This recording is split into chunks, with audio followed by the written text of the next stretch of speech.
Assalamualaikum warahmatullahi wabarakatuh. Jumpa lagi bersama saya Dewi Intan. Kali ini kita masih membahas tema 1 hidup rukun di kelas 2, subtema 3 hidup rukun di sekolah pada pembelajaran 1 dan pembelajaran 2. Jangan lupa untuk like, comment, share, dan juga subscribe. Terima kasih.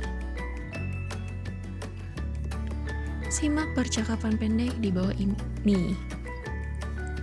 Ibu dan juga Nina. Nin, ini bekal makanmu, jangan lupa dibawa. Nanti berbagilah dengan temanmu jika ada yang tidak membawa, kata ibu. Kemudian Nina menjawab, baik bu, mengapa harus berbagi dengan orang lain bu? Berbagi dengan sesama itu perilaku yang baik.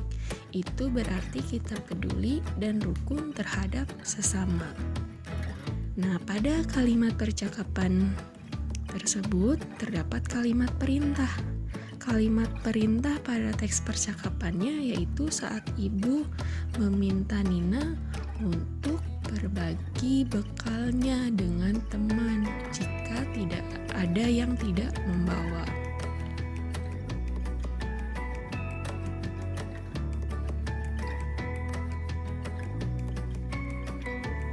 Jadi, kalimat perintah adalah suatu kalimat yang berisi perintah kepada seseorang untuk melakukan sesuatu.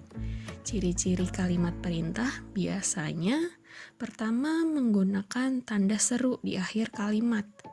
Kedua, intonasinya tinggi atau naik. Tiga, menggunakan kata perintah misalnya ambilkan, jangan, tolong, dan sebagainya. Contohnya seperti ini. Jangan buang sampah sembarangan. Kemudian, tolong ambilkan buku itu. Tolong tutup pintu itu. Dan masih banyak lainnya.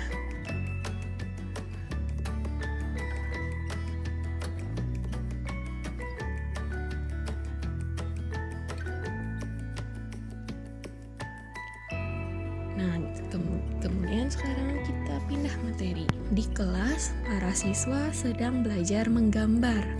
Tito, Sari, dan Putu menggambar dengan alat yang berbeda. Tito menggunakan pensil warna. Sari menggunakan krayon dan Putu menggunakan spidol warna. Guru meminta para murid untuk berimajinasi karena sesuatu yang dibayangkan dapat kita tuangkan dalam bentuk gambar imajinatif. Gambar imajinatif ini adalah gambar yang bersifat imajinasi atau khayalan. Jadi contohnya misalkan kita mau menggambar, saya mau gambar mobil, saya mau gambar pemandangan, saya mau gambar rumah. Nah, itu yang dimaksud dengan gambar imajinatif. Karena kita memikirkan sesuatu kemudian kita tuangkan dalam bentuk gambar. Itulah yang dimaksud gambar imajinatif. Coba sekarang kita pasangkan siswa dengan hasil gambarnya yang sesuai ya. Nah ini, Tito, Putu, dan juga Sari. Tadi Tito menggunakan pensil warna, maka gambar yang dihasilkannya yang mana? Yang pertama, kedua, atau ketiga? Ya, gambar yang pertama. Karena Tito menggunakan pensil warna itu hasilnya ya. Kemudian Putu menggunakan spidol warna. Maka hasil gambarnya gambar yang kedua atau yang ketiga?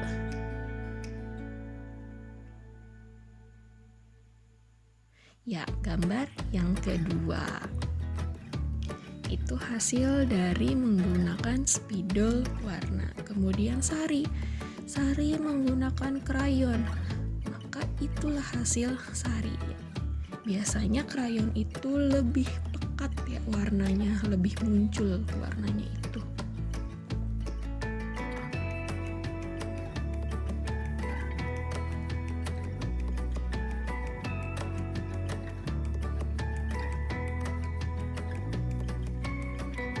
Ayo kita berhitung.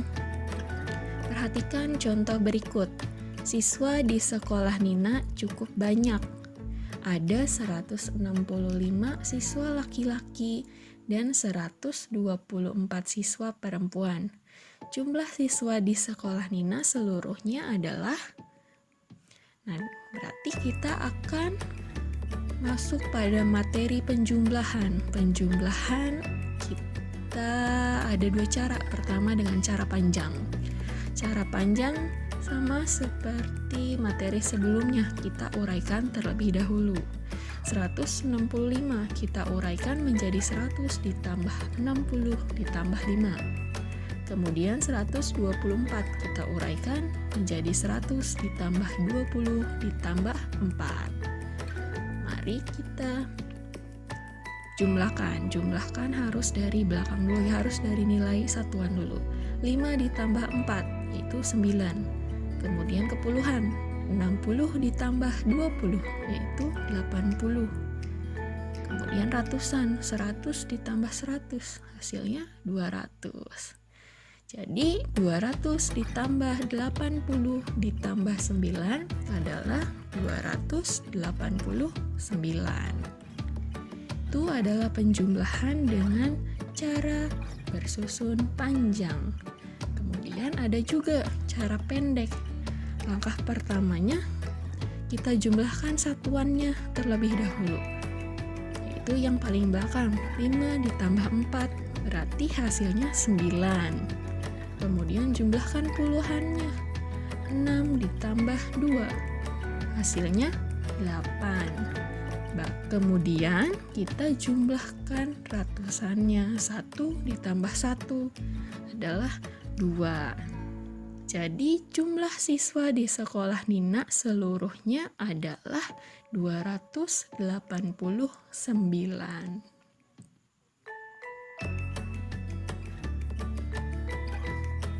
Contoh lagi, 136 ditambah 162. Mari kita mulai dengan cara bersusun panjang terlebih dahulu.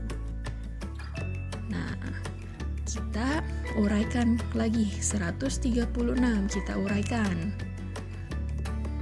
Maka 100 ditambah 30 ditambah 6. Kemudian 162 kita uraikan lagi menjadi 100 ditambah 60 ditambah 2. Nah, kita garis, kemudian tambah. Ingat ya, dari belakang dulu, yaitu nilai satuan terlebih dahulu. 6 ditambah 2. Hasilnya 8. Kemudian puluhan, 30 ditambah 60. Hasilnya 90. Baru ratusan, 100 ditambah 100, 200. Jadi 200 ditambah 90 ditambah 8 adalah 298. Cara bersusun pendek. Kita tulis dulu seperti itu. Langkah pertamanya 6 ditambah 2 adalah 8. Kita tulis 8. Kemudian langkah kedua, 3 ditambah 6 sama dengan 9. Langkah ketiga, 1 ditambah 1. Hasilnya 2. Jadi 136 ditambah 162 hasilnya 289. Nah, sekarang ayo kita membaca. Bel istirahat telah berbunyi. Anak-anak mulai keluar kelas. Terlihat Adele hanya terdiam di tempat duduk. Nina pun menghampiri Adele. "Adele, mengapa kamu tidak membeli jajan?" tanya Nina. "Aku tidak membawa uang saku," jawab Adele. Nah, karena tadi pagi Nina disiapkan bekal oleh ibunya, Nina membagi bekalnya kepada Adele. Adele sangat bersyukur memiliki teman sebaik Nina. Mereka makan dengan rukun. Nah, pada teks tersebut terdapat bentuk-bentuk pengamalan dari sila-sila Pancasila. Ada apa saja bentuk pengamalannya? Ya, ada 2 ya, yaitu ada sila pertama dan juga sila kedua. Nah, sila pertamanya itu bentuk pengamalannya bersyukur. Bersyukur merupakan bentuk pengamalan dari sila pertama. Dan berbagi. Berbagi itu bentuk pengamalan sila kedua. Berilah tanda silang pada gambar yang sesuai pengamalan sila pertama atau sila kedua Pancasila di sekolah. Nah, ada gambar. Kira-kira mana yang sesuai untuk pengamalan sila pertama atau sila kedua Pancasila? Gambar pertama atau gambar kedua? Ya, gambar pertama, karena di situ sedang berbagi makanan. Berbagi merupakan bentuk pengamalan sila kedua Pancasila yang berbunyi kemanusiaan yang adil dan beradab. Kemudian ada tugas ya, lengkapi kalimat berikut menjadi kalimat perintah. Ada 5 soal. Kalian tulis dan kerjakan pada buku tulis kalian ya.